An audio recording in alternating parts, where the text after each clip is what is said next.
Series parallel का साड़ी और pant वाला ट्रिक देखते हैं। सीरीज पैरेलल को हम लोग साड़ी और पैंट वाले ट्रिक से तुरंत पहचान पाएंगे। तो यहाँ से देखेंगे हम लोग सीरीज का मतलब क्या होता है, साड़ी। सीरीज का मतलब साड़ी। पैरेलल को याद रखेंगे पैंट से, जिसको पैरालिसिस हो जाता है वो पैंट साइज से नहीं पहन पाता है। तो सीरीज, साड़ीज, पैरेलल, पैंट।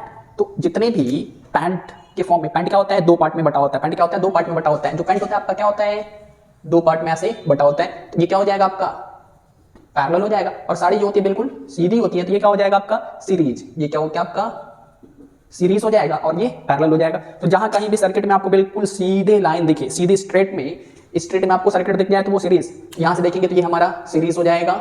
यहां से देखेंगे तो ये दो पार्ट में डिवाइड है तो पैरेलल हो जाएगा। तो है 8 ओम और 8 ओम के दो रेजिस्टेंस है। इसको हम सॉल्व कर लेंगे तो 1/R इक्विवेलेंट इक्वल टू 1/8 होगा प्लस 1/8 होगा। इसको सॉल्व करेंगे तो 1/R इक्विवेलेंट इक्वल टू 2/8 हो जाएगा। इसको सॉल्व करेंगे तो ये 1/4 हो जाएगा।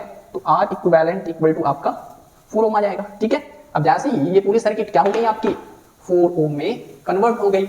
अब ये क्या हो रहा है, पूरा यहां से लेकर के यहां तक साड़ी की तरह सीधा है। साड़ी की तरह सीधा है तो सारे रेजिस्टेंस आपकी सीरीज में हो जाएंगे। सीरीज का फार्मूला हमें पता है, R equal to R1 plus R2 plus R3 होता है। तो इसको सॉल्व करने के लिए सबका वैल्यू रख देते हैं। कौन कौन सर्किट हमारा सीरीज में है, 3 है, 2 है, 4 है। ठीक है, यानी ये सारे रेजिस्टेंस हमारे सीरीज में। तो वैल्यू रख देते हैं 3 प्लस 2 प्लस 4 प्लस 1 3 2 5 4 9 1 10 4। यानी इस पूरे सर्किट का इक्विवेलेंट रेजिस्टेंस 10 ओम हो जाएगा।